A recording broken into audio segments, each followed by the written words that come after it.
Land জিহাদ, লাভ জিহাদ আর বলপূর্বক ধর্ম পরিবর্তন করার বিরুদ্ধে কঠোর এবং কঠিন আইন এই সরকার আনবে। যে মাইনরিটি কমিউনিটি মানেই তারা লাভ জিহাদ করবে, তারা এইভাবে কনভার্ট করার চেষ্টা করবে, যেটা আদতে কিন্তু নয়। এটাও সংখ্যালঘু মানুষের উপরে এক প্রকারের একটা আক্রমণ। এই সমস্ত আইনগুলোকে ভেঙে যদি আমরা সরাসরি তাদের উপরে একটা আইন চাপিয়ে দিতে চাই, তাহলে সেটা আমার মনে হয় যে রাজ্যের তরফ থেকে সরকারি অপারেশন ছাড়া মাত্র আর কিছু নয়। শিক্ষা আছে, রাজ্যের অবস্থা খারাপ, মানে বাচ্চারা স্কুল ছুট হয়ে যাচ্ছে, এই জিনিসগুলোকে না দেখে তারা কোথায় লাভ জিহাদ হচ্ছে, কে লাভ জিহাদ করছে, কে ভিক্টোরিয়ায় প্রেম করতে যাচ্ছে, কে ময়দানে প্রেম করতে যাচ্ছে, এই জিনিসগুলো যদি সরকার দেখতে শুরু করে তাহলে তো সেটা খুব একটা মানে আকাশ পাতাল ভাবনা হয়ে যাচ্ছে না। সরকার নতুন আর একটা কথা এনেছে, লিভ ইন রিলেশনশিপ যদি কেউ করে, মানে লিভ ইন কারোর সম্পর্ক হলে তাকে তার জন্য রেজিস্টার করতে হবে। রেজিস্টার কেন করতে হবে? আমি কারোর সাথে যদি থাকতে চাই তাহলে সেইটা তো আমার সম্মতিতে হচ্ছে, এখানে সরকার কেন হস্তক্ষেপ করবে? আমি বিবাহের আগে যদি আমি কারোর সাথে থাকতে চাই আমার কম্প্যাটিবিলিটি ম্যাচ করছে কিনা দেখার জন্য, তাহলে সেইখানে সরকার কেন হস্তক্ষেপ করবে? এটা তো সরকারের মাথা ব্যথা নয়, সরকারের মাথা ব্যথার জন্য আরও অনেক জিনিস আছে। যে শুধু এখানে হিন্দু আর মুসলিম থাকে এরকম তো না, আরও অনেক ধর্মের মানুষই এই ভারতবর্ষের মাটিতে বাস করে। তো সেখানে দাঁড়িয়ে এই ধর্মের এই লাভ জিহাদ, ল্যান্ড জিহাদ, এই নীতি, এই আইন এই ভারতবর্ষে কার্যকরী হবে কিভাবে? মানে এটা তো হওয়া উচিত না, কারণ আমাদের ভারতবর্ষ তো অনেক ধর্ম নিয়ে অনেক ধর্মের মানুষ সেখানে থাকে। তো এখন রাজ্যে এসেছেন, যতটা খারাপ সম্ভব করা যায় হকার উচ্ছেদ থেকে শুরু করে, সেদিন অগ্নিমিত্রা পাল বলছিলেন যে লন্ডনের মতো করে আমাদের বইপাটাকে সাজিয়ে তুলবেন। তো একের পর এক ঘটনা তারা এখন নতুন সময় এখন করে যাবেন। সবার জন্য এই লাভ জিহাদ বিষয়টা একটা খুব উইয়ার্ড একটা ধারণা। মানুষ কার সাথে কাকে ভালোবাসবে, কার সাথে সম্পর্কে যাবে, কার সাথে ঘর সংসার বাঁধবে, এই জিনিসটা সরকার ডিসাইড করে দিতে পারে না। কোট আন কোট একটা ভালো উদ্যোগ নিয়েছে, কিন্তু সেই উদ্যোগটা সরকার দেখাচ্ছে ভালো, কিন্তু আদতে জিনিসটা খারাপ। এইখানে সরকার মাইনরিটি যে কমিউনিটি আছে তাদেরকে ছোট করার চেষ্টা করছে কোনোভাবে। লাভ জিহাদ, ল্যান্ড জিহাদ আর চলবে না ঋষি অরবিন্দের মাটিতে, এমনই বার্তা দিলেন শুভেন্দু অধিকারী। তিনি সরাসরি বলে দিলেন কোন রকম লাভ জিহাদ, ল্যান্ড জিহাদ চলবে না। ল্যান্ড জিহাদ, লাভ জিহাদ আর বলপূর্বক ধর্ম পরিবর্তন করার বিরুদ্ধে কঠোর এবং কঠিন আইন এই সরকার আনবে।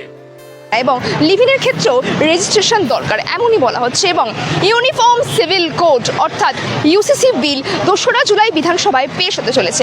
সেই আইনে বলা হচ্ছে যদি কোনো হিন্দু মেয়েকে জোরপূর্বক ধর্মান্তরিত করা হয় সেক্ষেত্রে কিন্তু কড়া পদক্ষেপ নেবে রাজ্য সরকার। এবং বলা হচ্ছে এই সেই ইউসিসি বিল কোডে অর্থাৎ বিবাহ, দত্তক গ্রহণ এবং ভরণ পোষণ সব ক্ষেত্রেই প্রত্যেকেরই কিন্তু একটাই আইন থাকবে, অর্থাৎ হিন্দু, মুসলমান, খ্রিস্টান নির্বিশেষে সকলেরই একটাই আইন থাকবে এই ইউনিফর্ম সিভিল কোডের ক্ষেত্রে। এবার প্রশ্ন উঠছে জেনজি, পশ্চিমবঙ্গের জেনজি কি বলছেন তা জানতে আমরা চলে এসেছি ক্যালকাটা ইউনিভার্সিটির সামনে।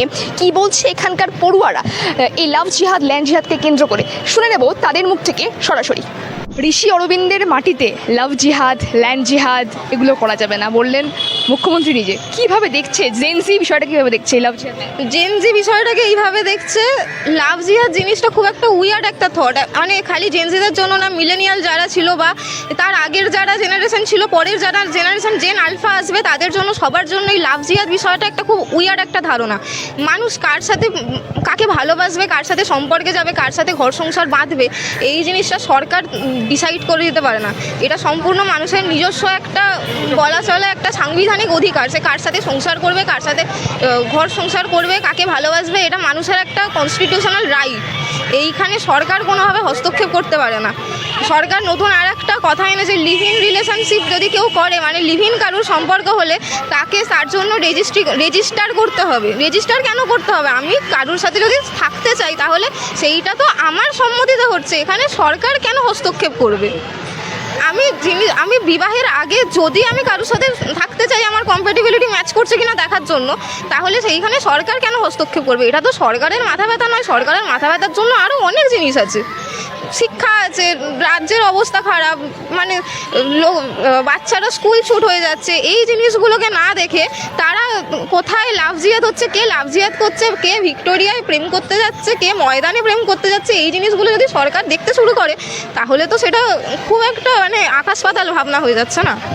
জোর করে অনেক সময় মুসলিম পরিবারের হিন্দু মেয়েদের নিয়ে যাওয়া হয় এবং ধর্মান্তরিত করে দেওয়া হয়, সেই ক্ষেত্রে নাকি সরকার বাধা? আচ্ছা, এইটা যদি ধারণা হয় তাহলে সেইখানে দাঁড়িয়ে আমাদেরকে আগে এটা দেখতে হবে যে কিভাবে হচ্ছে।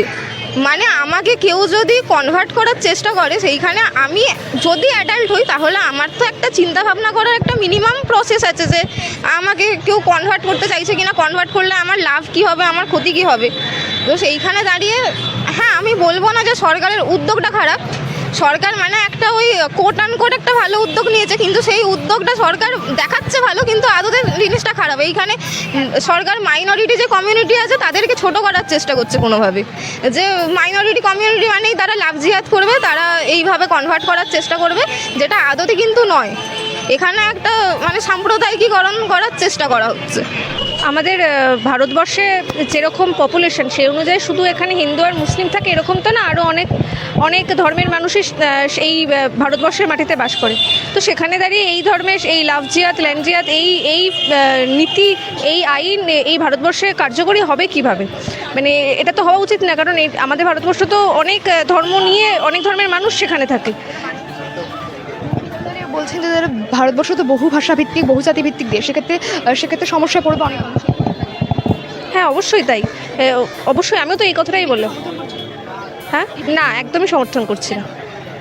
আমাদের মধ্যেও তো অনেক বন্ধু বান্ধব আছে যারা মুসলিম বা অন্য ধর্মের, তাদের মধ্যে মানে কখনো কখনো বা এরকম আমি মানে আমাদের প্রতিবেশী আশেপাশেও দেখেছি যে হিন্দু মুসলিম এরকম বিয়ে হয়েছে, তাহলে এই বিল এখন এইভাবে আনা কখনোই ভারতবর্ষের মাটির জন্য ঠিক নয়। হচ্ছে লিভিং করতে গেলেও রেজিস্ট্রেশন করতে। হ্যাঁ হ্যাঁ, এইটা দেখেছি। এবার হচ্ছে দুজন প্রাপ্তবয়স্ক মানুষ, তারা কি করবে এখন, তার জন্য সরকারের যদি অনুমোদন প্রয়োজন পড়ে তাহলে তো খুবই সমস্যার বিষয় এটা। ইউসিসি বিল 2রা জুলাইতে বিধানসভায় পেশ করা হবে এবং সেই জায়গা থেকে বলা হচ্ছে যে এক দেশ এক আইন আনা হবে। সেক্ষেত্রে ভারতবর্ষ আমরা জানি বহুজাতিক বহুভাষিক দেশ, কি নট অনলি বহুজাতিক এবং বহুভাষিক, সব থেকে বড় কথা যে এটাও সংখ্যালঘু মানুষের উপরে এক প্রকারের একটা আক্রমণ, যে তাদের একটা আইন আছে, সেই আইনকে অনেক সময় বলা হয় যে বিভিন্ন লোক বিভিন্ন মনীষী বলেছেন যে আমাদের দেশে একটা আইন প্রণয়ন থাকলে সবাই সমাজে সমানভাবে সুরক্ষা পাবে, কিন্তু আসলে আমরা যদি দেখি, আমরা যদি প্রান্তিক শ্রেণীর মানুষদের কথা ভাবি, আমরা যদি আদিবাসী দলিতদের কথা বলি, তাদের নিজস্ব কিছু আইন আছে, টোটো সম্প্রদায়ের কিছু নিজস্ব আইন আছে, রাভা সম্প্রদায়ের কিছু নিজস্ব আইন আছে। এই সমস্ত আইনগুলোকে ভেঙে যদি আমরা সরাসরি তাদের উপরে একটা আইন চাপিয়ে দিতে চাই, তাহলে সেটা আমার মনে হয় যে রাজ্যের তরফ থেকে সরকারি অপারেশন ছাড়া মাত্র আর কিছু নয়।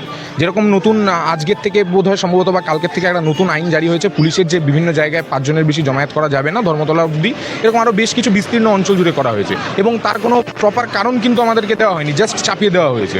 তো এখন রাজ্যে এসেছেন যতটা খারাপ সম্ভব করা যায়, হকার উচ্ছেদ থেকে শুরু করে সেদিন অগ্নিমিত্রা পাল বলছিলেন যে লন্ডনের মতো করে আমাদের বইপাটাকে সাজিয়ে তুলবেন। তো একের পর এক ঘটনা তারা এখন নতুন সময় এখন করে যাবেন। তো পরবর্তী সময়ে সেটা আমাদের দেখতে হবে যে আমরা যারা ছাত্ররা, যারা এই অপারেশনের বিরুদ্ধে সবসময় কথা বলছি ভারতের ছাত্র ফেডারেশন হিসেবে, আমরা যেন ঠিকঠাকভাবে তাদেরকে বিরোধ